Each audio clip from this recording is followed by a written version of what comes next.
Hello, and welcome to Mapping the College Audition. I'm your host, Charlie Murphy, director of MTCA. That's Musical Theater College Auditions. Check us out at mtca.com. And today we've got Sarah Cooper and Chanel Ali on the podcast.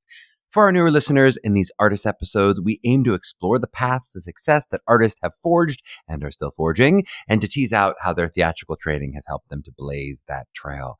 And today's interview, which I think was a really excellent one, if I do say so myself, is another one of those different paths on the map that we've talked about before.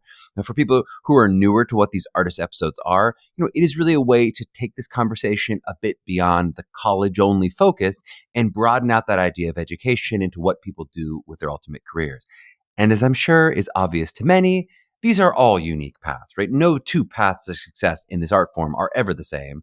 But we're also trying to highlight as many different kinds of paths, as many different branches of the different paths as we possibly can. So I will say, for instance, if you just joined MTCA, maybe you were at our junior kickoff this weekend, and this is your very first ever MTCA podcast that you were listening to, I might suggest you pause this episode and just consider if it's helpful for you to hear a more standard path, right? Especially for the students who are on that more traditional BFA musical theater path, right? Maybe you're going to listen to Jesse Mueller or Annalie Ashford, or pick your favorite Broadway star who went to a college BFA program for this art form. But to me, for the right kid, for the right family out there, these different path pods, I think, can be really helpful in just talking about different aspects of the broader industry that they're walking into. Kind of like when we have those non-traditional schools on, we realize numerically more of you are interested in our Carnegie Mellon episodes or the Texas State Act 2 episode that we're going to have next week. But then that podcast with the audition-based BA that maybe you haven't heard of is exactly the one that some of our listeners need to hear. So again, I promise we are still going to do many more versions of all the different kinds of paths, but just noting that the intention here is that you can go back and pick and choose if you're not interested in one episode but are interested in another, right? Feel free to look at the catalog and grab one that speaks to you. If you have interest in music direction, we've had a few great MDs on. If you're interested in commercials or Shakespeare, right? We've had people who specialize in all of those. And then if you're interested in acting on Broadway, along with TV and film and all those kind of things, which I know the majority of our listeners are, we're going to keep having a lot of those kinds of names in the podcast as well. Now, having said that about specialties, I do also think this conversation was one of my absolute favorites in terms of how universal the connections are between things like comedy or one-person shows and the artistry that needs to be present in all of our performers, when you're talking about this process. Honestly, we always talk about our MTCA students that they need to put on Charlie the musical, with their songs and monologues, that what they're choosing, what they're ultimately doing is being Charlie in Charlie the musical, right? That is a lot like putting together a one-person show. So when we talk about that question of how do you find your authentic voice and what gets in the way of finding your authentic voice, I think it's a really great conversation for everybody to hear, right? And Sarah even used our favorite phrase on the show of forging your own path when describing Chanel's journey. So I really think you're going to enjoy that convo, and I think some really great takeaways at the end. If I do say so myself, I really went deep on those takeaways. Okay. And before we dive into the show, I also do want to say that we had an awesome MTCA weekend last weekend. I just referenced it with that idea of junior kickoff. I hope all of you had really fun Labor Days. Maybe some of you out there got somewhere warm and beachy before the school year begins on the East Coast. But I know a bunch of you listening were at one of our MTCA events, whether that was that junior kickoff or our very first mock of the year. I'd said it before, but it is really meaningful to me when people come up to me and let me know that they're listeners. Some even will say that they are fans. God forbid. That's very sweet. I was telling Elizabeth right afterward, it is really cool for me each year to hear about that small group of listeners who've been listening since the beginning, or now some of the new ones who've now gone back and listened to every episode who also feel like they've been with us since the beginning. This year was the first time when I got to talk to a few parents who'd been listening for full years. So some who began listening before their child was even a freshman, and they're now a junior or a senior. So that is just so cool for me. Obviously, we've only been around 4 years as a podcast. MTCA itself has been around over 20 years now. But the pod is, of course, relatively new to us. And so for those of you who've taken that longer journey, and I know looking at the numbers that there's some of you out there who've taken that longer journey who aren't MTCA students, who might never get a chance to come up and say hi to me. But for those who have been, you're a deeply meaningful group to me. So hello to all of you. And almost as much so, the ones that we talked about who are newer to us, you may have just met us, but then you navigated backward and caught yourself up. That's also really meaningful to me. That's like me with Survivor, right? I'm a rabid fan of the show, but I only started watching in the pandemic. And I feel like I've gotten 20 years of the show with them, even though I've only actually been watching for a couple of years, because I went back and then I took the journey slowly forward as I took all the episodes in. So for those of you who do that too, that's also really meaningful to me too. And then, of course, there are the listeners, which has happened each year since the beginning, who will listen to select episodes. It's perfectly understandable use of the podcast. You listen to a couple episodes that interest you, who will then come up to me and say, "Oh my God, congrats, you just had a baby." And I'm like, "Yes, thank you. I know which episode you just listened to," right? But of course, my child now is 4 years old. My child last night said the word curated during bedtime. She said, "The artist curated." And I thought, my God, my 4-year-old is an absolute genius.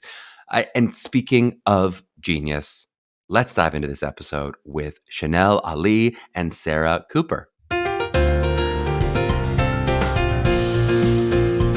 Well, we are so excited to have Sarah Cooper and Chanel Ali on the podcast. Sarah has a degree in economics from the University of Maryland and a degree in digital design from Georgia Institute of Technology. We'll talk about that. She's worked as a designer at Yahoo and worked at Google, had a 2014 blog post that went viral, and then really, it seemed like started comedy full time. We'll talk about some of that journey. Has written a bunch of books about how to not hurt men's feelings and be successful, tricks to appear smart in meetings. I'm butchering these titles, but you'll get the idea. She was named Digital Creator of the Year by Adweek. Some exciting things. You also may know Sarah if you were on social media in 2020, which who wasn't? You may recognize her for those viral Trump lip sync videos she did, which were very funny. And then Chanel is also a stand-up comedian, writer, and actress. Hosted the Food Network's digital series Food Debate, a cast member of MTV's Girl Code, and her debut comedy album, Chanel Number One, debuted at number 2 in 2020. The jokes write themselves. I won't do that. And is currently working on Relative Stranger, which is written and performed by Chanel and produced by Sarah. So we'll chat about that. That'll be released in September. Sarah, Chanel, so excited to have you on the pod. Welcome. How are you feeling today? Thank you. Good. Thanks for having us, Charlie. Of Yes, course. excited to be here. I said a little bit in the pre-show, but I'm really excited. So much of the goal of this podcast is to kind of showcase all the different paths to success. And some of those may be kind of present in your bio in the way that I phrased it, though I want to hear some of it from you guys as well. Like just how you achieve success in the industry. And you both have achieved success in the industry in what would seem to a lot of our listeners kind of unconventional ways, though we can talk about, is there such a thing as a conventional way in this industry? But so I'm really excited to hear about your paths. I'd love to kind of start you both off, and I'll start with you, Chanel, and then we'll go to you, Sarah, in terms of like, if you kind of remember being 16, 17, as you were thinking about like, many of our listeners, 16, 17 years old, like what were you looking at in terms of like what a college experience might look like, and kind of what you were thinking about as you could see yourself becoming an adult? Like, did you know you wanted to be a performer? Did you know what performer meant? Like, just tell me like where you were at 16, 17, kind of looking at the industry and looking at education. Well, when I was 16, and this is part of my off-Broadway show, I was a foster kid and I was moving around a lot. And so I felt a lot of pressure to make sure that I planned my future. I felt a lot of Uh-huh. adults were always saying to me, if you're not going to go to college, then you probably need to go to the military. Like, you need to make a plan, because once you're 18, the government's not going to be having their hand in it anymore, and you got to decide like what your life is going to be. So I Yeah. felt a lot of obligation to make sure I got a good education and became somebody of like great stature. But the reality was that deep down, I already knew I was a comedian. I knew I was a Mm-hmm. comedian when I was about 7. It just sounded crazy. It sounded crazy to Mm-hmm. say, I really want to make a career making people laugh and making art. That sounded like something foster kids don't get to do. Yeah. So I, picked a college really literally based on how many Black students they had. And I picked Temple University in Philly. I was like, very diverse. I'm going there. And I remember picking my major, advertising, just off of the list of the checklist on the application.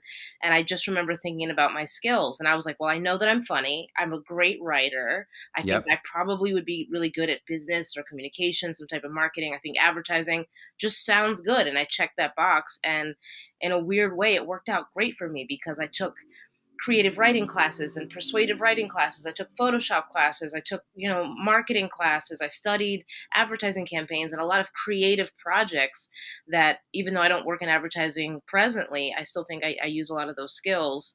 And it broadened my horizons, that whole college experience in Philly, where, they took us to see Jill Scott, and we got introduced to a lot of artists who were very well respected, and it broadened my horizons and made me think, well, maybe I can, now that I have this baseline education, even I'm able to dream a little more and kind of put a plan together. So Yep. as soon as I graduated college is when I started going to open mics and working on comedy. And in college, were you like doing groups or like clubs? Like, were you doing comedy specific stuff, or was it mostly the class that you're taking was like creative writing and you're dreaming of comedy but not doing it as actively? Yeah, I was not brave enough yet to say that I was a comedian or to really acknowledge it in any real way, but I would say that I'm really funny, or I'd say I'm a good writer. I would say things like that. But Mm-hmm. I was always doing public speaking. I was in student council. I was always raising my hand. Like, I was constantly being chosen as the person. Chanel should say it. Chanel should host it. Chanel should blah, blah, blah. And that's because myself, and I think everybody around me, was acknowledging what we were seeing, which is that this was something I was really good at and I was comfortable in it. I love it. I want to put a pin and then bring you back to New York City. But Sarah, I'm going to go to you. What about you at 16, 17? What were you thinking about in terms of the industry, in terms of what you saw yourself doing? It seemed like your first direction was more a visual designer at Yahoo, it says, at least in this bio. Oh, I'm just really inspired by Chanel saying she knew she wanted to be a comedian at 7. I just was like, wow. That's amazing. I feel like Chanel and I have such different backgrounds in terms of our family life. Chanel bounced around a lot. She was a foster kid. I had a pretty stable home life, in that, parents, brother, sister, we were all together. And, we came over from Jamaica when I was 3. But as immigrants, they really wanted me to do business, law, or medicine. That's what they wanted. And as hard as Chanel's life was, the beauty of her being able to know that in her heart and then follow it is something that I grew up in my room writing in my journal all the time, creating characters, writing my day, writing about how I was feeling, writing about my friends. And it just was never taken seriously by my parents. And I kind of put their opinion of what I should be doing pretty high on a pedestal. Yeah. And so I played around with singing. I played around with acting. I Meaning literally, like high school shows? Like, are you doing high school musicals? yes, Uh-huh. I auditioned for chorus very famously 4 years in a row, never made it. So I was like, okay, maybe I'm an actor. No, that's a good reason to decide you're an actress, because you're not good looking in a chorus. Is significant, I think. Right. Yeah. And then, my parents were like, this is a fun hobby, but you really need to think about something serious. But I wrote a contract to myself at 16, and I had my sister witness it. I don't know what I was thinking. I was like, my name is Sarah Cooper, and I'm going to try to be an actress. I'm going to try for 10 years, and just give it my best shot. And if it doesn't work out, it doesn't work out, but I'm going to give it my best shot. And I still have that contract with myself that I made, because I was just like, I know I have to do this to please my parents or whatever, but I know that in my heart, there's this other thing that I really want to do. And here we are, almost approaching that 10th year is what you're saying. We're almost there. No, that's me just making. I love that you think. It's like I wish to God I was. I'm with 2 comedians in the pod. I'm trying to get some jokes in. Come on. I was doing such quick math. She's like, wait. I know. I'm like, am I 26? I would love to be 26 right now. That would be amazing. I love that you did that like lawyer like contract even about artists. That was like some of your parents are weaving in there. Yeah. Yeah, that's what I'm saying. Is that like very serious? I was like, Charmaine, you need to witness this. I think I actually cut myself and I put blood on it. I was like, this is a blood contract with myself here. I love it. But I would say that, like, looking back, I think the acting and singing thing, I think a lot of that was like just loving the attention that performers got. Yeah. But in my heart of hearts, like Chanel, when I was 7, I was writing. And so like it's always come back to writing for me. Writing is the thing that I would do any day, put me in front of my laptop, put me at a desk. That's what I want to do. So I like got the economics degree, which was, kind of useless. I got a design degree, which was like more creative, closer to art, closer to something that I wanted to do. And then when I just couldn't book a part, I started doing stand-up just to like see if, okay, maybe this will help me be more natural, in my acting roles. And then it just turned out I loved writing. It's like almost like I had to find writing again. I had to like come full circle 360 back to writing, which is what I really love doing. And was there, not to age you exactly, but was there a period of time, it seems like, at least from this little bio I'm looking I'm at. 77 years old and I'm very proud of it. You look fantastic. You don't look a day over 60 to me. Thank you so much. But was there a period of time where you were like working at Google and not doing this, or was it always pursuing, like, was this you're moving to New York and you are actively, or I actually don't know where you were at the time, were you actively doing comedy the whole time? Or was it like, hey, I'm doing this and now I'm switching and doing this? I never stopped. I mean, even, my first job, I was auditioning and I was doing little like, I was scouring Craigslist for, any little film or whatever I could be in. So I was always pursuing it. At Google I was blogging. Yep. I always had a blog. I was always doing something with writing, even when I was at Google. And that's what I tell people when they're like thinking about leaving their job. I'm like, what can you do while you still have that job? What can you start doing right now?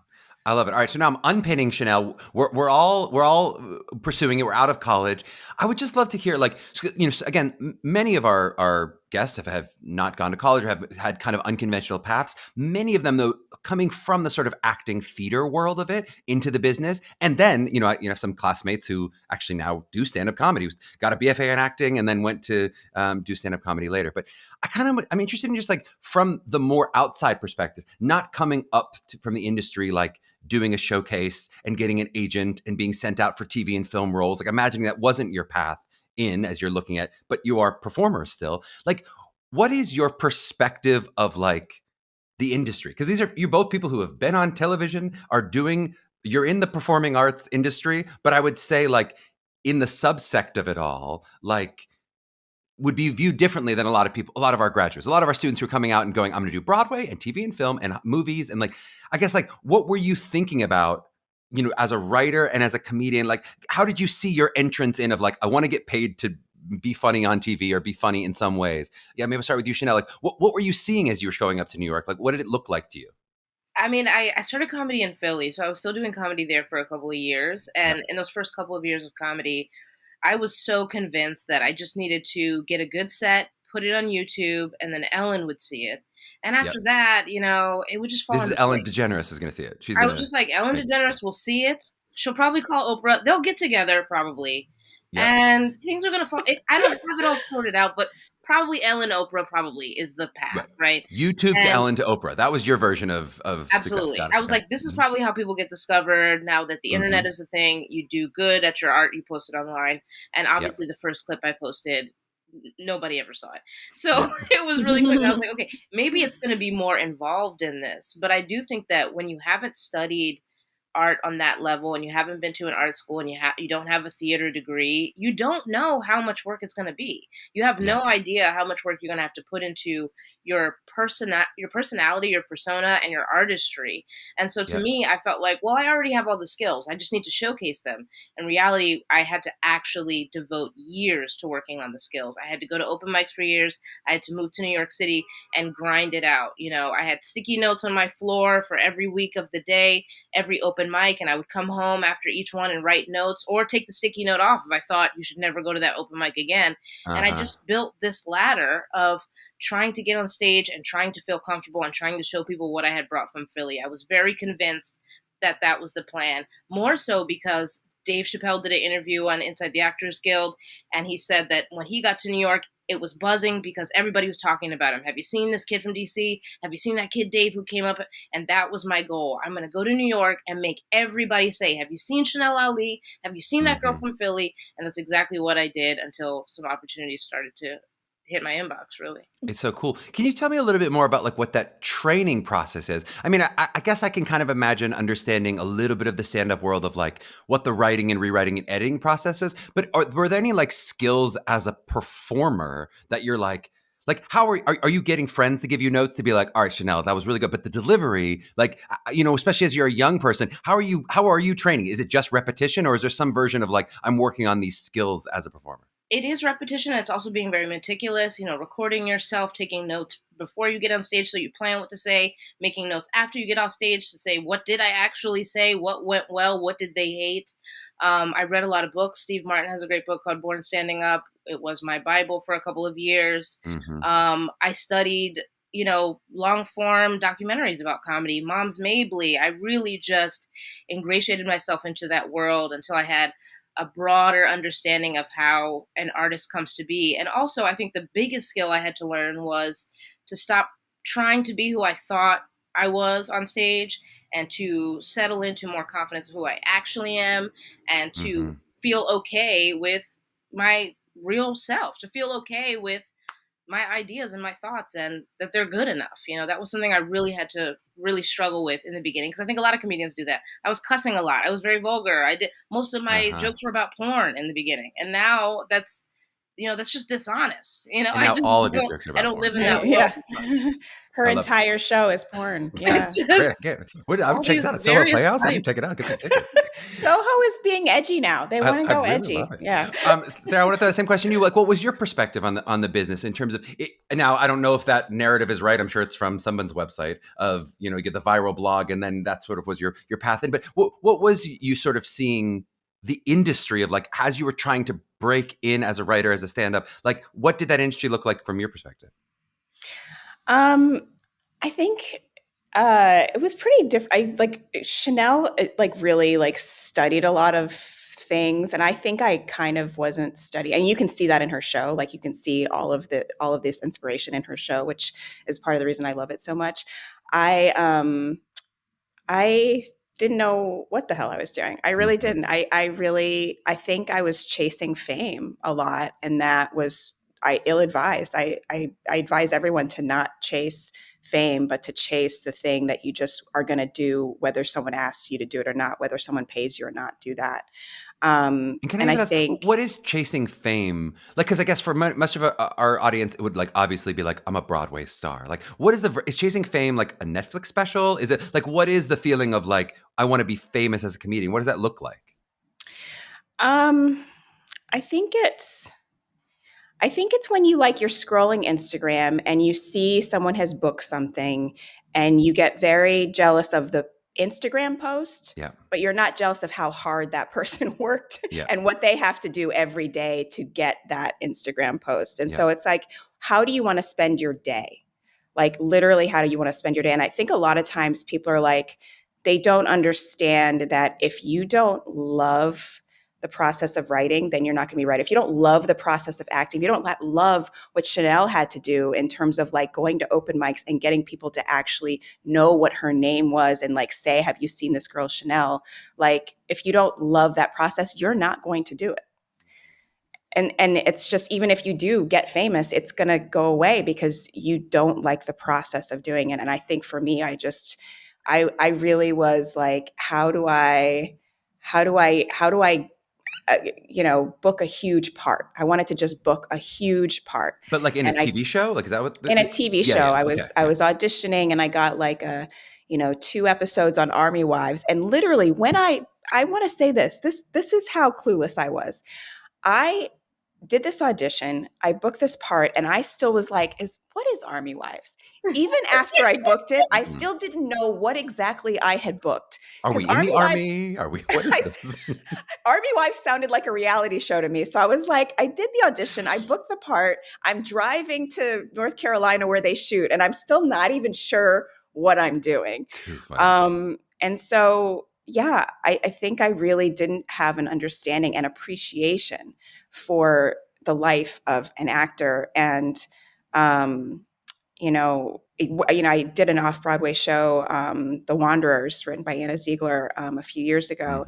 And there's this amazing actress who I worked with on that. And she, went to Juilliard, and it was something that she always wanted to do. And I just feel like if you love acting, that's a good way to go. You Sure. know what I mean? And Well, I think looking back, I can see that I didn't really love acting. I was loving the world of it, and like trying to just get into the world, but I didn't understand what I was getting into. It's exactly the reason I want to have you guys on the pod and try to have these different voices and different paths, because it's something that surprised me. I went to Carnegie Mellon. It was like a lot of actors were going from here, and then we get an agent, and we go and we do those off-Broadway shows, and then sort of showing up in New York and be like, oh, there's like all kinds of people that are like coming from the world in different ways. Like you're in the show with a Juilliard trained actor, and you're like, I have a digital degree from this and from history and economics, and like you're not sitting there with voice and speech classes and whatever. Was there anything that you did in terms of like, did you take any acting classes in New York? Was there anything that you did to like go, I'm going to try to supplement this and figure out what agents are, and figure out, even though you're never going to watch Army Wives, but figure out how the business works a little bit from the acting perspective? Yes, I did a summer conservatory at Stella Adler. Mm-hmm. That's what really brought me to New York at first. Should have been in the bio. I should have read it. I missed it. Kelly, don't miss the Stella Adler thing for Sarah next time. Just kidding. Go ahead. God damn it! I will never come back here. I miss Temple too for you. It's just terrible, Chanel. So yeah, I mean, I did that, but again, I was still just kind of not even sure. August Wilson, I was like, great, who's that? Like, I didn't, it was really took me till almost now to be like, like, also in 2020, I met a bunch of people who, incredibly successful, famous, like, talented people. And I found that I had more questions about writing than I had about performance. So that's another way to kind of know, like, what questions do you have? And if you meet someone and you just have a million questions about how this works and how this works and how this works, that's a good indication of like where your heart is. My whole thing is follow your heart, not what you, and it's the same thing what Chanel is saying. It's like, and not what you think that you should be doing or what you think you should be, but follow where you already are. Yep. I love it. And I want to throw this question to both of you in terms of, for people, our listeners who maybe are really interested in comedy, especially our young listeners who are thinking maybe they're doing the BFA acting, BFA musical theater route as they look at colleges, but maybe not. If they go, I might want to go more directly into comedy. Do you feel like there is a version of the go to Juilliard, go to Michigan, go to Carnegie, go to get the BFA, MFA route, go to Yale, MFA or whatever, the way that you could see, hey, I see there's a version if I want to be an actor where I get that direct training. Is there a route that you guys see as like, now that I see other comedians, a lot of them, went to Harvard and then went right to SNL or whatever, some of those, like, are there some of those routes that you go, hey, if you're really interested in comedy and that, maybe take this path? I haven't seen any direct program correlation that I could speak to, but I do teach comedy class in New York City, and I can speak about what I think is the best path. And I know it's going to sound very like classic tale of what a teacher would say, but you just have to get on stage. And it sounds so scary. And it's one of those things, it's like, well, what am I going to say? What am I going to wear? What am I going to, all these things. But if you just think you have this much funny, like just this much, which is, I don't know if you guys can hear it, but it's a tiny bit that I'm holding up. Her fingers are very close together. Sarah looks 26 like and Chanel's almond. Fingers are an inch together. If you have an almond full of talent, you think, that is good enough. Packs a punch. That is good enough for us to get started. It's good enough for you to work on it. And comedy is one of those things that's very specific and it's very different than any other art form. And that when you really practice it, which is at open mics, you only get a couple of minutes. I can sit at home and practice my monologue hour after hour after hour and feel like I'm really working on it and I'm getting somewhere with it. But it's very different when it comes to comedy. You only have a couple minutes and then the mic goes away and you have another week sometimes to wait until you get another chance.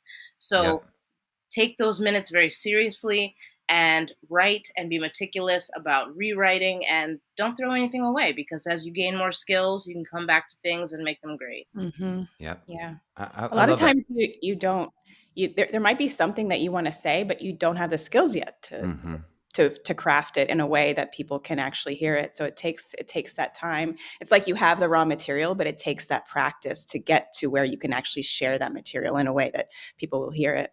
And so it seems like the maybe the most grooved in path is whether it's New York, I keep saying New York, but of course it could be DC, Philly, wherever you go, but that you're gonna, whether you go to school first, you go to college in some direction, but then you're showing up at the city and you're getting an open mic. So you're putting yourself out there and then getting feedback and getting practice, and then maybe taking Chanel's class or taking classes from people who have been there before. That you're saying basically there's not a college-based obvious way in from your perspective.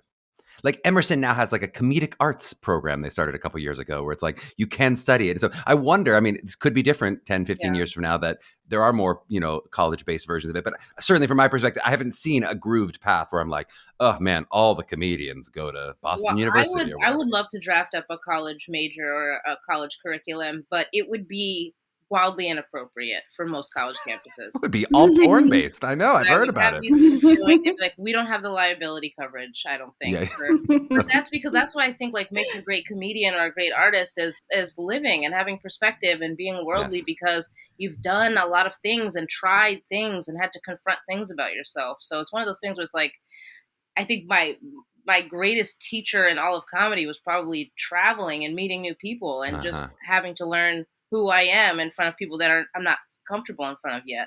I think that taught me way more than most classes I ever took, really. I want to unpin something that you said, which I thought was so impactful and such crossover to the acting world too. I mean, you're saying, I guess, somewhat in the comedy world, somewhat in the performance in general world, and kind of hear both of your perspective on it.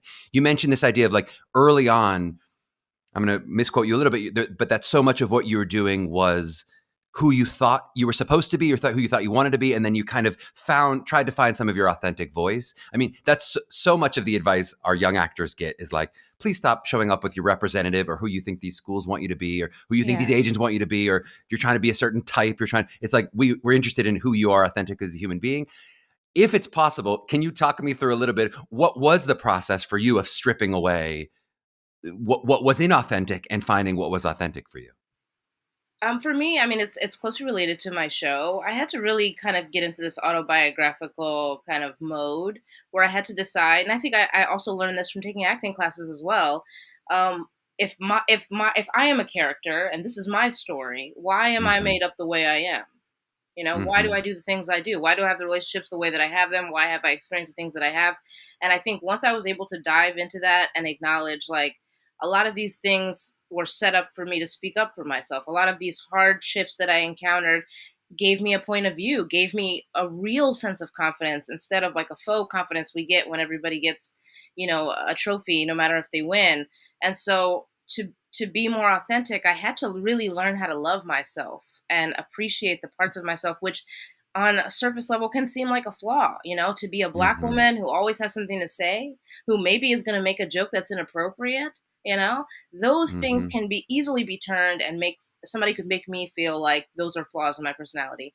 And when I had to do that deep dive into myself and understand why I do those things, why I am that way, what happened, what strength did I pull to get through that, I was able to write from a more honest place and stand by my ideas and communicate them well so that even if the audience doesn't agree with me, they can understand my perspective. And that's like a humanity thing. That's just like a human connection with who you really are and what your purpose is. But it really starts, I teach all my comedy students to just start with a piece of paper and write down every interesting thing about yourself. And it's got to be something that you don't hear people say all the time. And it's not because you're trying to be funny or trying to be creative, but really trying to acknowledge how you got this way. Because I think that's how you start to love yourself more and write from an honest place. Yep. Sarah, anything you'd want to add in terms of like your journey finding your authentic voice? Yeah, I think that a lot of the negative voice for me was like, oh, everybody feels that way, or everybody likes that, or everybody wants that. And it's not true. And realizing, no, actually, the things you want are very specific to you. They're very specific. And I love what Chanel said about like loving yourself, because it's almost like you're looking at yourself and the things that you've experienced and thinking, what lesson did I learn from that? And how did your story was crafted, thinking about your story already having been crafted is just such a beautiful way to put it. And then, realizing, hey, like, I'm really interested in this, and it's, that's unique. And and not writing it off as just like, whatever, everybody likes that. But no, there's a reason why you're obsessed with whatever it is you're obsessed with. Don't write it off. That's well said. And you feel like early on, there's sort of fear of not being unique, fear of being trite, or fear of like, oh, everyone's like this. It's just normal, like boring, oh yeah, it's just it's a love story, or it's this way. But that you're like, your version of it is going to be interesting if you follow what you're interested in some ways. Yeah, exactly. Yeah. And taking yourself seriously enough to know that what you're interested in is important. Yeah. Yeah. And I think the world falls in line after that. Like once you decide your story is valid, your point of view is good, and people need to hear it, they're going to be like, oh, I didn't even know I need to hear that. Well, let me sit down. Oh, snap. Let's start the show because I didn't know. Yep. Yeah. I mean, there's also something interesting about like, I feel like the best art, and I think it's true of the best comedy too, is universal. And often because it's specific to someone, it's what makes it feel universal when you're like, man, that is so specifically true of you. But because it's so truthful to your specific experience, I'm like, and I feel that way too. Like I have a version of that. It's not identical to yours, but like, because it's hitting on something that's like true to our human experience, often then we're like, that's what Shakespeare wrote that. And like, that's kind of true for me too, still 400 years later, like that, like interesting, like that, the more specific and true it is, sometimes the more universal it is. It's completely true. And that's the thing that like you think, oh, let me be more palatable to a bunch of people. Actually, that's going to suck. That's really going to suck. You really got to get hyper specific to yourself. Yeah. All right. Well, that's a great place for us to take a quick break. And on the back end, we're going to talk a little bit more about money. So can't wait for that. Oh, I would Okay, we are back with Sarah Cooper and Chanel Ali, and I promise we're going to talk about money. Maybe let's start here with the idea of like, okay, the impracticalness, I guess, in two different ways in terms of your life experiences of being a foster kid and having immigrant parents who are like, you should be doing X, Y, and Z. You mentioned the idea of like fame, and so I guess if you book a big movie or a big TV show, if you're Eddie Murphy or whatever, we see how you make money. But like, how were you, as you sort of saw getting out of school and you kind of saw the industry of like, I see how people are getting paid for this, I know like when you're doing open mics, you're not getting paid, or even doing stand-up in general. Sometimes you're paying money to do it. Fantastic. And you're bringing guests. I know sometimes you have to like, I have to bring this many. You're handing out flyers, whatever. But so how are you managing the economics of it all, right? You mentioned the idea of the part-time job, but then I'd love to kind of hear as that transitions into going, hey, I'm now no longer doing office work. Like, how do you make money in this industry, in your specific sort of part of the industry? Such a good question. Yeah, I mean, this podcast is paying you nothing. Yeah, I love talking about money. In the beginning, I had to phase out my job. I had a work from home job. Like way before people were working from home, I was working from home specifically because I knew it helped me focus on comedy at night. And so I was able to phase it out until I went part-time, and then I got laid off, and it was the greatest news I ever got. Because I got a little bit of severance, and it just gave me a little time to deactivate my LinkedIn and really step forward into, I want to be a full-time artist. And I think that the number one thing you have to do when you take that step is to mentally switch your brain to full-time artist thinking, right? So that way, like the things you do during the day are devoted to being a full-time artist. I'm studying art. I'm promoting my shows. I'm researching grant opportunities. I'm always trying to find money. I dedicate a few days a month to just finding money, which is sometimes a grant, it's sometimes a scholarship, sometimes it's a competition, and I know I'm going to win it, so let me just go get it really quick. But also, I understood that shows, based on the capacity, based on the amount of talent on there, they pulled a bigger budget. So I started to aspire to be on a bigger stage, a bigger platform. I started reaching out to comedians who were coming into Philly and lying to them and saying, I'm there too still. I'll see you at the, and really working my way into their tours and networking a ton. And, not being afraid to ask questions, to ask someone, hey, how much does that pay? How does that work? How do people get booked on that? And it's okay if they can't give it right to you, like, here, just go email them. But now that you have the knowledge, maybe I can put myself in the room more often and get around those people more often. And then also, I think that in stand-up in particular, every set is also an audition. It's not just you're doing comedy. If there's other comedians in the room that could recommend you for a thing, you're auditioning for them. If there's bookers, promoters, I've had commercial directors book me from a comedy show. So if I know that somebody is in the room, I'm going to play to them. If I know Sarah Cooper's in the room, I'm going to do something that makes her think that I can lip sync too. And maybe we'll work together. I'm just going to tailor my set to try to network with her more. Yeah. And honestly, I feel like I'm being used. This is all a giant audition for you for like the next show with Sarah. Absolutely. And one time I was at this early in my career, I was in a room with a girl who was currently on MTV at the time. She was very popular, and I knew she had never seen me on stage, and I really wanted her to see me. So she got up to leave the show because she was done, and I said, hey, can you watch my purse for me real quick? And I gave it to her, and I walked away. I didn't wait for her to say yes. I didn't wait for her to say, hey, I don't know you, lady. What's going on? Mm-hmm. I knew she was just going to take it and feel obligated to sit with it. And then she had to watch me get on stage. And then she recommended me for a TV show like weeks later, which I didn't get. Wow. The anchor purse. It was me knowing that she was going to recognize it in me if I could just keep her in the room. So steal a purse, man. Steal a purse. Sarah, anything you want to add about the economics of it all for you? Oh, gosh. I spent a lot of time just going back and forth between jobs. I just love that purse story, by the way. That's so funny. And also, Charlie, I just realized your name is Charlie Murphy. Unbelievable. Here, I'm making Chanel this? number 1, number 2 jokes, and you guys aren't using Charlie Murphy on me? Come on. I was like, he keeps saying that. It's sitting there right there. You have to understand, I was in high school like when the Chappelle Show came out. So it was, walking down the hallway getting slapped. What if I was saying, yeah, I've heard it. Thank you. Yep. And like, you are not Charlie Murphy. Like, you're like the opposite of Charlie Murphy. What are you trying to say? What opposite in what way? Sorry. you're tall, pretty different. Handsome, very funny. In the way that you are calm. Thank you. And alive, yeah. In the way that you're not talking about cocaine. Like, that's how. That's my other podcast, Sarah. Okay, gotcha. My other podcast. I want to be on that one. Let's see. Economics. We're talking about the money. Yeah, the money. Supply equals demand. Buy low, sell high. That's right. You got that degree.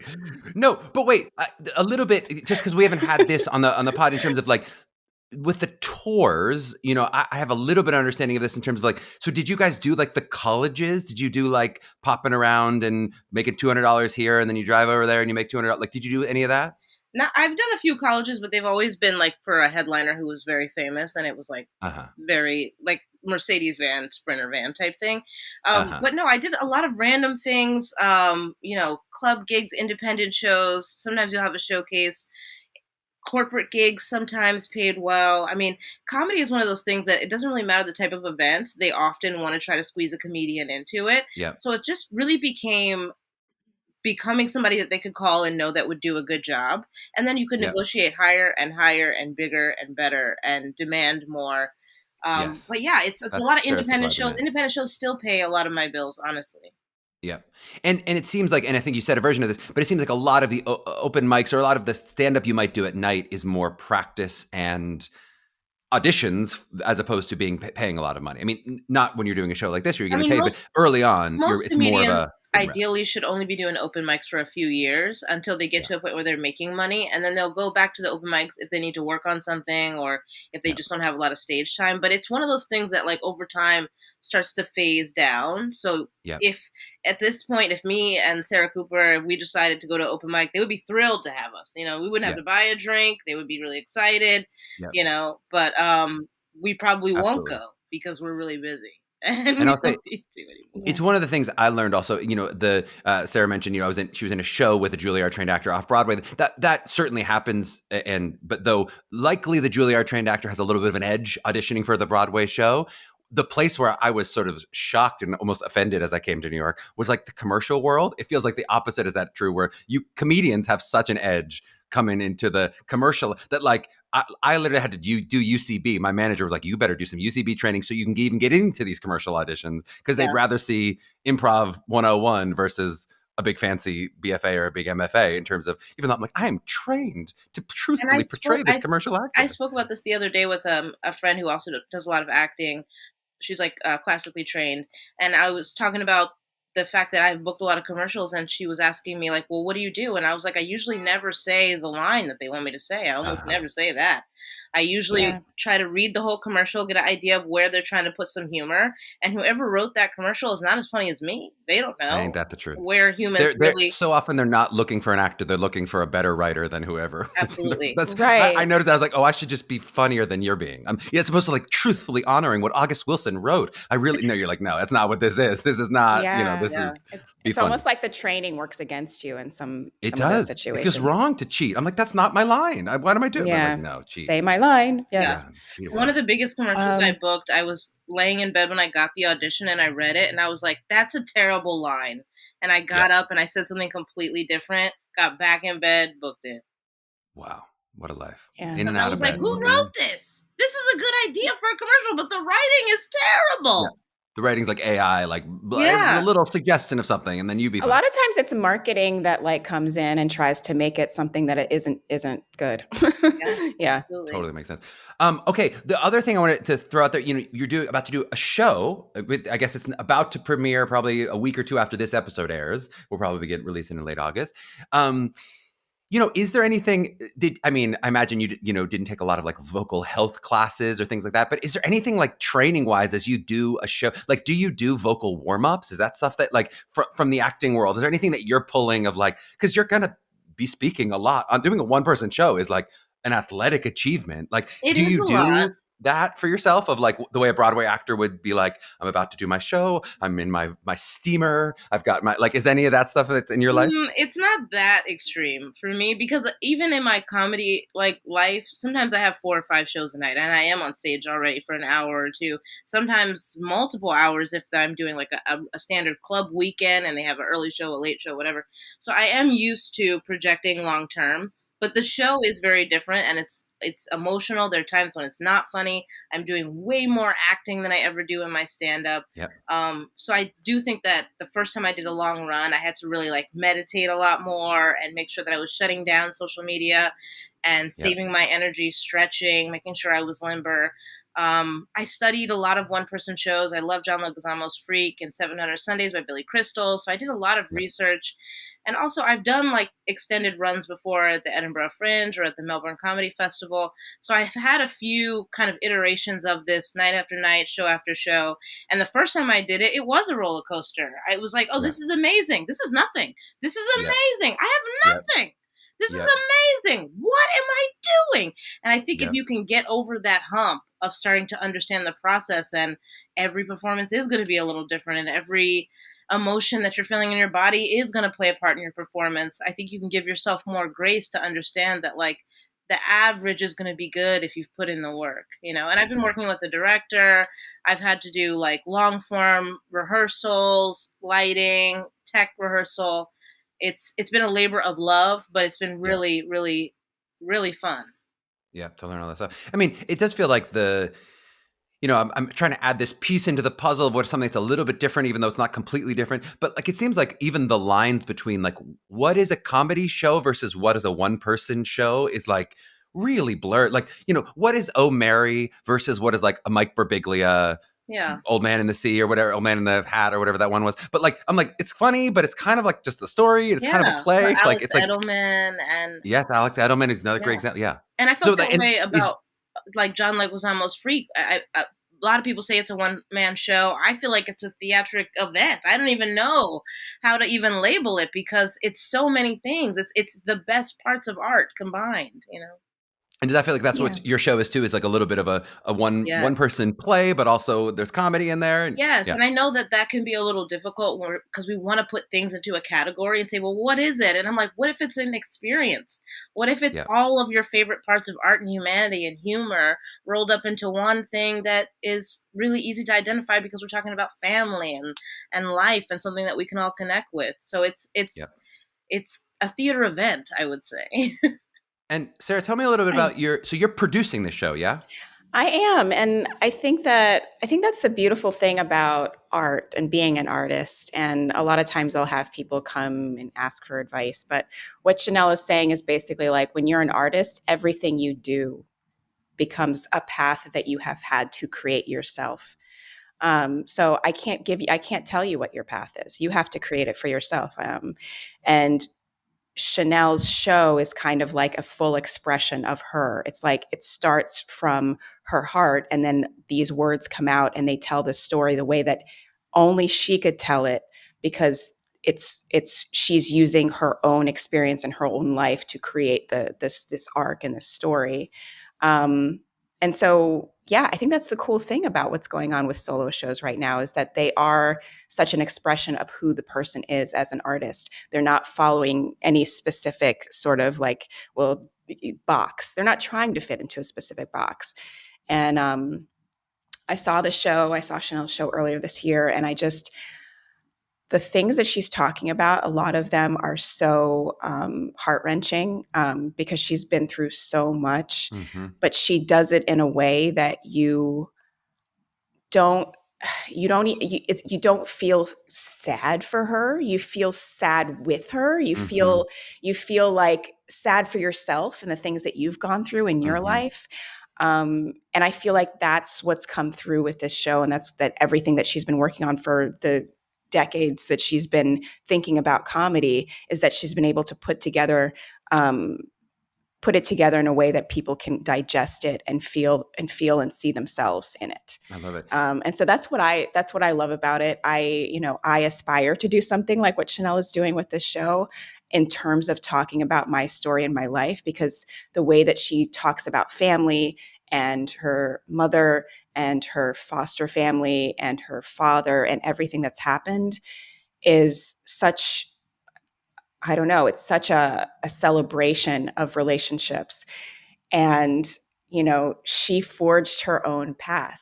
It really is like going to college and creating your own major. And that's what comedy is. Yep. You're giving yourself your own notes. You're writing your own stuff. You're like listening to it again and giving yourself a grade. There's no one that's going to tell you when it's right or when it's your time. It's you having to figure it out on your own. And I think that is, I think that everyone should come see it for that reason, because watching her forge this path is so inspiring to me. I love it. Will you tell us a little bit about the producing experience? We've had some like theater producers on the show who've talked about like kind of what that can mean, and it seems like it can mean all kinds of different stuff in the theater world. What does it mean for a comedy show to be a producer? Are you mostly dealing with money? Are you dealing with what are you dealing with? As you help? Yeah. So since I started, I announced that I was producing this show. I haven't even told Chanel this, but other people have approached me about producing, which is exciting. How dare they? Because Sarah's Chanel was auditioning too. We're all auditioning all the time. All the time. Everything is an opportunity. This is a voiceover audition. But Chanel was the first person who asked me to produce ever. She's the first person. And people don't understand how simple it is to say, oh, I like this person. I would love them to be part of my team, to just write an email and say, hey, come see this. I would love you to be involved. And I didn't know what producing was either. Chanel did that to you. She dropped the digital purse on you. She did. Yeah, I sure did. I've planned it for a long time. And it is money. It's tickets. It's getting butts and seats. And it's just really being a champion and a cheerleader and a promoter for the show. I have given Chanel some notes, but she's really working with Ryan Cunningham, the director, on crafting it. But as a producer, it's like seeing something and being like, people need to see this, and feeling so strongly that people need to see this, that you're willing to put up the time, the money, the effort in order to getting as many people to see it as possible. And that's how I felt when I saw it. And so that's why I was like, yes, I want to do this. So cool. Okay, let's wrap with a little bit of social media, because we had a little bit of Chanel saying, we thought the path to success was a YouTube video that Ellen saw. Can we talk a little bit about like, in 2025, and maybe we can start with, Sarah, I know I first encountered you on Instagram, I guess probably old TikTok videos, but on Instagram in 2020, blowing up with those lip syncs. But like, how do you see comedians and or comedy performers, comedy writers, how do you see like, social media now as a vehicle for success? Or how are you guys using it? How do you sort of see, if a young person were going to start at 2025, I'm starting out, like, what should I be thinking about as I think about social media? For me, there's so many different things you can do. You can start a podcast. You can have, podcast clips online. You can just talk to the camera, tell stories. There's, people who just tell stories as they're walking through the street. There's people who actually sit down and write and create sketches and get groups of people together. There's improv sketch. There's so many different things, and it can get really confusing as to what you should do. I realized recently that I only like putting out things that I want to watch over and over again. And I don't really like watching myself talk about things over and over again. I love watching, those lip syncs were fun to make. I love sketches. I love things that took some time and effort and like thought put behind them. So it's really about making the decision about what you want to put out there and stop thinking about it as social media. It used to be this kind of fun thing where you could hang out with your friends and whatever, but now these are really entertainment channels. Your YouTube could be making a significant amount of money if you put enough time and effort into it. It could be a significant revenue stream. It could be a place where you get to do what you want without a network telling you what you should be doing. I just found a talk show today that I'd never heard of before, and he's got Sarah Jessica Parker on there. I mean, all of these people are coming to this thing now. They're coming to the internet now. So think about what you really love and enjoy making that's kind of like so easy for you to do, and just keep doing it and just keep putting it out there. Chanel, what about you? What's social media for you? Early in my comedy game, before TikTok was a thing, really, I used social media to kind of triangulate with some opportunities that I wanted. So that meant that, a few times a week, I had a joke that I would write out on Facebook, or a premise for a joke, the subject of a joke. And then maybe I would post a joke on my Instagram and then write another joke on Twitter. So that way, if all of these people in the comedy and entertainment community that I'm friends with, that are following me, if they saw me at a show, they also saw me write something funny on Twitter. They also saw me post something funny on Facebook. They also saw me post something funny on Instagram. I'm also really cute. And it's like you just attack them at every level until it's undeniable. Even if you those didn't not watching like the video, my Chanel Twitter, is also very cute. we can verify. even if you didn't like my Twitter, you still like these other things. And so it was a really valuable tool for me to help remind people that I'm working. I have ideas. They're fresh. They're coming. We have a machine. And at this point, it's constantly making things that I like. I feel very inspired by Sarah in that you can tell that Sarah makes a piece of content because it tickled her already. Right? Like listening to the sound, even if it was just the sound, it tickled her. And she's like, this is outlandish and crazy, and I want to make fun of it. And so she just gets up and she just does it. And that's inspiring, Everything is good work. It's all good art. Make your thing, post your thing, re-edit it, take it down, post it again, get started making things, and use these as tools so that you can get your directing skills up, your writing skills up, your editing skills, get it all up. So that way, even if your dream is not to be a creator, when they start creating your things, you can say, actually, I want it like this. Yeah. Yes, well said. And it seems like both of you guys are making social media content specifically for social media, rather than it's not so much about, hey, I'm doing my act and then I'm grabbing a clip, which is for social media. You are thinking actively of what is going to go on Twitter, what is going to go on Instagram or whatever, as opposed to like, oh, I'll do the show and then, is that right? And then clip it away? Yeah, it's a little bit of both. It's a little bit of both, for sure. I'm preemptively planning posts. Sometimes something happens. Obviously, in the last few years, crowd work comedy has taken a big toll. So a few weeks ago, I did a show and I asked this guy in the audience, I was like, I really like guys with girls' names. What's your name? And he's like, my name is Sasha. And I instantly thought, can't wait to clip that up. That's going to be so good. We found him. But it's like other times, it's the process of just reminding people via social media that you're still creating. Even if it's a flyer. How much of that are you? So you mentioned, of course, like if you're doing a lip sync video, if you're doing whatever, you are the producer and the director and the, unless you have a roommate or whatever's helping you. When you're going to a comedy show, how much are you responsible for like filming yourself? Are you paying someone to be in the audience filming yourself to make sure they get that Sasha moment? Is that part of what the comedy club's doing for you? How does that work for you? Some comedy clubs have invested in having the system set up and they will automatically send you the tape. Some don't. So you have to know in advance. I have definitely paid somebody to show up with a camera and set it up and do the thing. I've definitely set it up myself before and got something unusable. So you have to learn and try to acknowledge that, I am good at a lot of things, but maybe sometimes I can outsource and network, because there's creative photographers, videographers, editors. They all have individual businesses supporting our business, Yep. So true. Yeah, it is a lot that is asked of the young performer today or young creator, and so many all the Yeah. basically when self tapes took off for actors too is like, oh my gosh, I have to do all of this. I have to Oh my find God. my scene partner, and I have to. It's like a lot of, and I got to Yeah. be good at lighting and costumes and makeup, and I got to get in New oh York man, City to be quiet.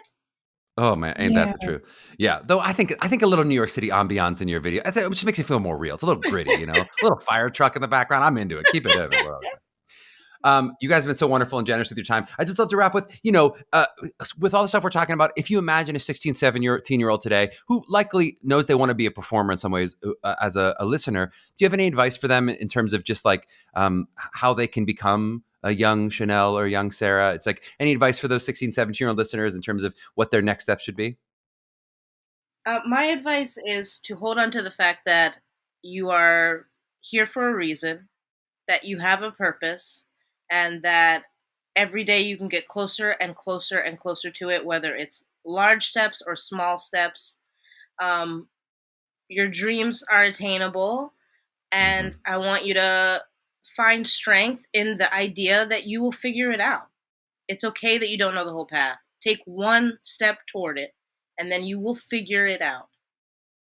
Beautifully said. Yeah, Sarah, anything you want to throw in there? I would say pay attention to what you do when you're supposed to be doing something else.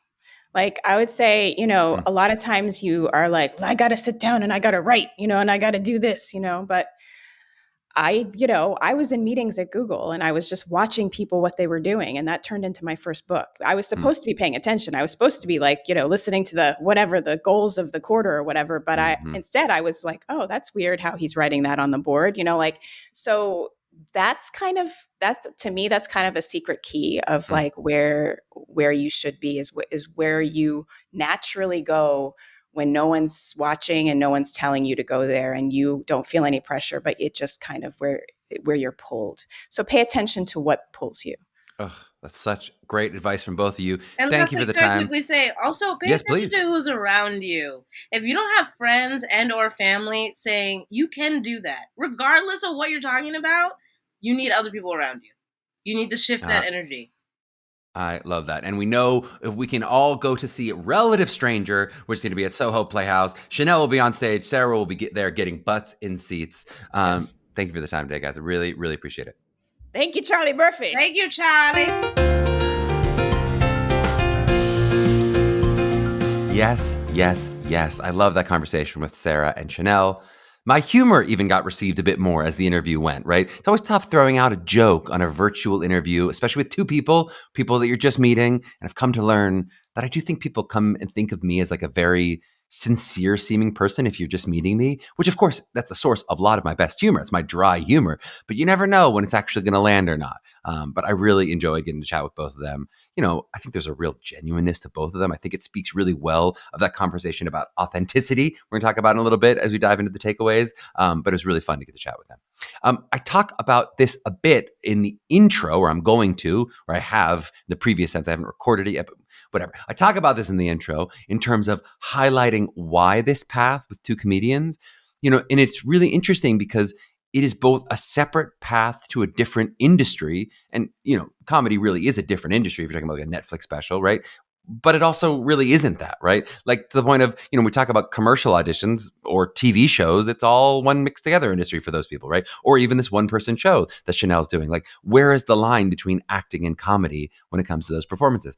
I always think about like when Dave Chappelle is in A Star is Born, he's still Dave Chappelle, he's still a comedian, but in that movie, he's just an actor, right? He's just an actor acting in that movie. He's not playing himself, right?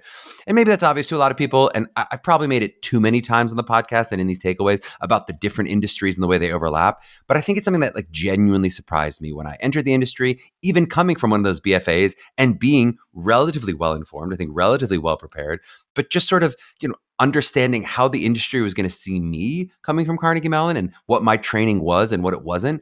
And then all of the different paths and what was open to me and what was open to everyone, and I think honestly, this has become even murkier when we add in like present day and how social media affects the world. Like for my generation, it's like, it might've been the idea of like a reality TV star coming in and doing a Broadway show that happened a couple times, right? And I'm like, oh God, how tacky is that? And then now I think the idea of like an influencer doing that isn't surprising to anyone, right? And really just like the line between an actor, influencer, personality, brand. It's just so murky now, right? When you talk about theater, there's still like a skill set and a chops that you do need to have if you're auditioning for theater. But I do think so much of that like perception of even what it is, of what success is, happens through the phone. Like I thought it was so interesting with Sarah's answer when I talk about, chasing what fame looks like to her. She gave an Instagram based answer.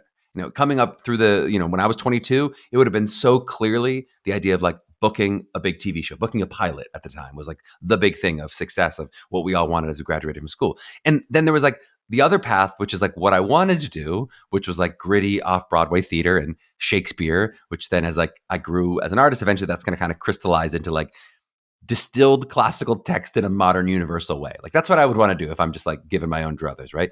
But then there was this other thing I thought I was supposed to be chasing, which was booking that big pilot. That was like very clearly, Zachary Quinto booking whatever that was, Heroes, I think at the time. And then Star Trek, you're like, oh, that's what, he's a Carnegie Mellon person. He did that. That's what we're all supposed to do, right? And I know for MT focused people, that thing is probably still the idea of like a lead in a Broadway show and especially being up on that marquee.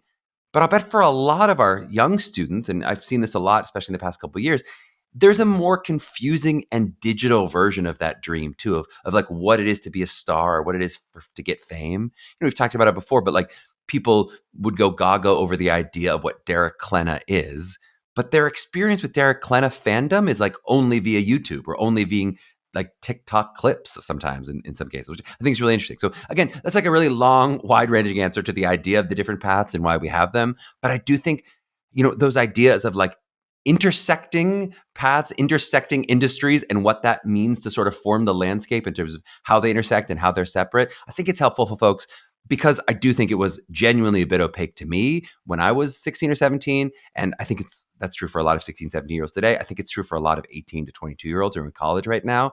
And, for me, it wasn't until I was really here that the picture clicked. So maybe for just a few of you listeners out there, hearing some of these diverse perspectives will help you have a better understanding of what that landscape will be like when you get here.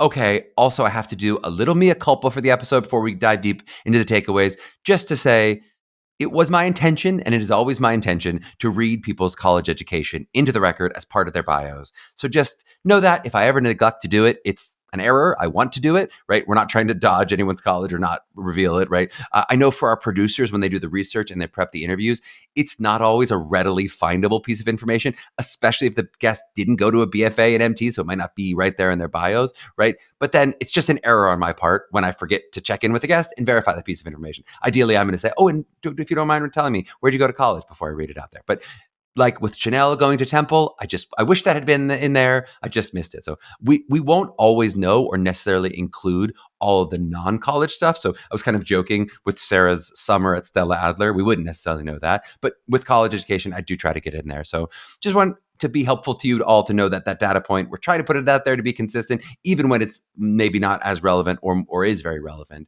Hopefully it's something that we provide to you and it's something that we intend to do. And my apologies when we do mess up like we did in this episode. It does happen. Okay, should we get into the pearls of wisdom that these two dropped in their takeaways? Because I do feel like this is already a long takeaway. Could be like another hour of takeaways just from these couple pearls of wisdom that they dropped. I really loved Sarah's contract with herself. I thought it was really funny. I mean, I know many people do that idea of like a deal with yourself, or maybe it's like a deal with your parents of like, I'll support you for 10 years of your dream, but then you got to go to law school, right? But I'm not sure I've ever heard of a contract that was literally signed and witnessed by her sister for a 16-year-old. That's really impressive. And I do think she was kidding about the blood part, but if not, that's even crazier. I think she was kidding though. But I can tell you what I really like about the idea of that contract. I don't care about literally the contract and nor the specifics of like doing it for 10 years. If you do that, you don't do that, I don't care. That's up to you. But I really like that Sarah was actively visioning for herself with intention of what her career was going to look like, right? It's a word we were talking about this weekend a bit, just of using your time intentionally, of what it is to have intention with how you spend your time and where you see yourself going. And I think there's something great and specific about doing that when it comes from the student, when it comes from the young person themselves who's bringing that intention, right? I know so often when you're in high school, it can feel like you have a parent presenting you with options, or you have a teacher or a guidance counselor presenting with choices. But when you're able to like reach into the future and go, I'm going to this school and then maybe I'm going to move to this city, and then I'm going to become this kind of artist. It's a really good way to go through that process and to live as an artist. And that has nothing to do with you being right about any of these steps. I mean, let's be honest, most of the time, the things you say to yourself at 16 will turn out radically different than you expect. So you're going to have to be able to ride the wave, let the dream change, all the stuff we talked about, go with the flow of where life takes you. But in that moment, to be striding forward with intention, it's a really great place to be. And something I talk about a lot, and warning, this will likely be a future blog post that I am beginning to compose. But I talk about that idea of like trying to step into rooms with intention, that you have to actively choose to want to be in the audition room that you're going into, right? The huge difference between an auditioner saying next and you being like, oh crap, it's me, I got to go next. And you being able to go, heck yeah, it's me, I get to go now, right? And I think someone like Sarah with that contract is moving forward with that kind of intention, regardless of being right or wrong about the ultimate direction that she goes in. And I also think this is one of those advantages that like students who don't have overly active parents, they naturally have a little bit more of this because you have to have that intention because the parents are going, I want you to go to law school. If you want to do this, you got to do it on your own. So that's almost an edge that sometimes students who don't have overly active parents have because they're forced to have that intentionality in a way that I do think in the broad scope of things, it is a help to you to have your parents helping you. So I wouldn't say those people are at an advantage because they don't have their parents helping you, but it's one of those places that parents, if you're listening and you're out there doing a lot of that helping, just thinking to yourself, like, am I giving room for that intentionality to come from my child, right? And something that Elizabeth and I talk about all the time with like, if we shelter her too much, does that mean we're going to make her sheltered? Are we giving her opportunities to be brave and be bold? And I do think finding that little balance of going, yes, I can give you structure and I can give you help along the way, but is the student actually leaning forward with that intentionality? Okay, and then Chanel gave us some more pearls about that idea of authentic voice. Honestly, she said so well in the episode. I really don't need to do a ton on it. I'm going to do it just because I find it so interesting. But like, we talked in the Ali Louise Borsky episode, ironically, a different Ali, about like why actors do yoga. And here for me is like why actors take so much therapy, right? I'm a big believer in the idea that acting class should not be therapy. It is not therapy, but that most actors probably should be in therapy of some kind. That just like the process of self-discovery that you go on as an artist is vulnerable and painful. And I think therapy can be a version of like, it's like getting a massage after a hard workout for an athlete, right? Just to be able a chance to work out some of those kinks, especially if you're going pretty hard in the gym, right? So often as artists, we're on this mission to become this integrated person who can live vulnerably in my pain and I can live vulnerably in my past without being re-traumatized by the past or by going through it. And who's also like not afraid to show the parts of themselves that aren't shellacked and aren't beautiful. That's what we're looking for as artists, right? That is really, really hard. And it is a rare person who can just like do that in public and then go home at the end of the day and not be a mess. And so, yes, therapy, if you're someone who thinks that would be helped by that, I'm all for it, right? And also like, I do think, and this is kind of how Chanel approached it, being okay with that journey taking a while, which is also hard, right? That you don't have to immediately be like, great, I got it all, but like becoming more and more yourself, I think is how she said it. Especially for our college auditioners who feel like they're on that strict timeline, because of course they are on a timeline of May 1st of your senior year is coming and you're putting down a deposit, right? I always try to relieve that stress a little bit by saying this process is absolutely about discovering who you are and showing colleges who you are, but that who you are doesn't have to be a fully loaded answer. So you don't have to like know who you are, right? The most honest version of showing someone who you are at 18 years old is showing them who you are in the process of becoming, right? And that is, it's more challenging in one sense in that there's more vulnerability in not having all the answers, but it's also way easier in the other sense in that you don't have to have the pressure to have all the answers, right? You just need to be able to show up for yourself, ready with the questions, and here's how much I know, and here's what I don't, right? And then even the things that you know won't necessarily be true, just like Sarah's contract, right? But you're just living with who you are. And that brings me back to Chanel and the way that she said it, right? She said it way more succinctly than I just did in that ramble. But that idea of like getting comfortable with who I am and who I'm trying to be, or maybe she was saying not being who I'm trying to be, not trying to be something that I'm not, maybe saying it even a little bit more clearly. So often we think we need to show the schools or agents or whoever it is the person that we think they want to see, when the truth is so often they are waiting for you to tell them what they want by you showing it to them, right? If you know the answers, they often don't. They go, thank you. Yes. What a solution. I didn't even know that that's the solution I was looking for. Okay. And almost any other episode, we would just wrap there because I thought the conversation was so important that itself could be a whole episode or another blog post. Oh boy, I'm really got a lot of blogs I got to write, I guess. But then Chanel also dropped this pearl about dropping the purse. This is one of my favorite tidbits that we've had on the show, honestly. Not because that specific idea was so ingenious, even though I thought it was very clever, because I think it spoke so well to this quality that actors have to have, which is really true of anyone who's in a competitive industry, which is that scrappiness to get out there and compete. Go drop a purse, go steal a purse, whatever it is, right? But the idea of being bold in that way and also being creative, right? You can't all now go create anchor purses for yourself to drop them on people. People are going to figure that out. But that was Chanel finding a way to get in front of someone she wanted to get in front of, right? She was going to make her 5 minutes worth it. And then she was going to make sure she crushed those 5 minutes, right?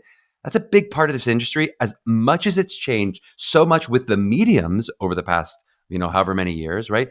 That part of the industry really hasn't changed at all. Right? How many stories have we heard already on the pod? And you hear them everywhere of like readers booking parts. Well, you got to get yourself in the room to be the reader so that you give yourself the chance to book that part, right? I do think creativity in 2025 is going to look different than it did in 2020, is going to look different than it did in 2000, it's going to look different than it did in 1980, right? And so some of this advice you're going to hear about specifics is going to change, but that same scrappiness, that same idea of who's going to compete, who's going to take a risk, at least in this case, Chanel risking the contents of her purse, right? That idea of taking the risk, that hasn't changed at all. It's a different form of the advice we've given before of that the idea of the industry isn't going to come to you, you have to go to it. That's going to it. That's Chanel going to it when she drops the purse. It's insisting on the value of your time and your work, and not to put too much into the purse story here, but I just think it's like a funny, simple way of describing that really true phenomenon in the industry, which is like why you hear so many stories that are like that in different ways. How did you get creative? How did you compete? How did you make sure you were the one that was seen, right? Okay, and if those pearls weren't enough, how about Sarah coming back and giving us this beautiful advice at the end of the podcast about listening to yourself and listening to the gravitational pull of what you find yourself doing when you're supposed to be doing something else. I think that is such a smart way to put that point. It's really hard to look inside yourself and read yourself like a book, right? Like, what are my interests? Let me look inside and read the interests on the walls of my heart or whatever. It just doesn't quite work that way, right? But there's something about listening to yourself in that stillness when you're not gripping the wheel at all and just noticing, where do I start to drift to, right? It'll tell you something about what's going on inside, right? I've talked about this before with our actors who find themselves coming again and again toward their monologues and avoiding their singing and dance, that maybe that means you are more of an actor who sings as opposed to a musical theater performer. Now, of course, that's not definitive. So few things are. There could be different reasons you're avoiding the work you don't want to do in songs or dance, right? If it's about fear or if you're working through a specific issue. But I do think it's an interesting data point when you just notice what am I drifting toward, right? And then especially when you get into real specifics of what kind of artist you want to ultimately be later in your career, it's like, what do you genuinely like to make when you aren't making yourself do something? And in Sarah's case, she was talking about the things she was writing when she was supposed to be paying attention at Google. Okay, that might not be all of you, but you may have those moments where you're going, what do I do when my mind drifts, right? I always use that as an example of why I decided to become an actor. It's the first thing that I truly worked hard at without having to make myself work hard. I mean, school generally came relatively easy to me, but I was never good at working hard and doing my homework or anything that took an amount of work and effort, right? If I could just answer the question, I was pretty good at it. If it made me have to work hard, I wasn't so good at it, right? And it wasn't that I wouldn't eventually get stuff done, but it was just pulling absolute teeth. But then I would show up to my rehearsals on time with my lines memorized. All my text work would be done. And then I'd want to go home and work on it some more. It's a pretty good sign if you're where you want to be putting your energy. That's a pretty good sign of something that you truly, really love and are passionate about. And I think in terms of how Sarah's advice can be useful to those artists who are in their career in the sort of the gravitational pull of the Ouija board once you're an artist out of school, is that you can get pretty specific about the kind of art that genuinely excites you and that you genuinely like making. I know for me, that was it was really cool in having to start a theater company. I didn't have to start a theater company, but choosing to start a theater company, that I had to zero in on what do I really think is interesting art? There's all this other stuff out there. What do I think is really interesting to me, right? What would I want to see? What do I like to see, right? And that doesn't mean that you shouldn't go out there and try everything. I think you absolutely should, especially at the beginning. And it doesn't mean that you sometimes won't make art that isn't exactly in your sweet spot if it's going to pay your bills. I think there's absolutely nothing wrong with that, right? But it's just good. It's like that idea of like getting good at listening to and feeling that like magnetic gravitational pull toward what is the kind of artist that really makes my system sing. Like, what is the thing that is really special, my special sauce? I think it's really helpful information to have. And I really like how Sarah put in a way of finding it.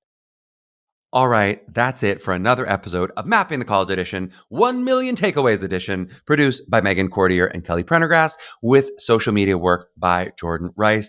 Please follow us at Mapping the College Audition, where we post little clips of some previous genius, and check us out at MTCA.com, where we're going to teach you a little bit more about how you can discover your own future genius. To my young artists out there mapping their journeys, please trust that you are enough exactly as you are right now. Now keep striving and drop that purse. We'll catch you next week.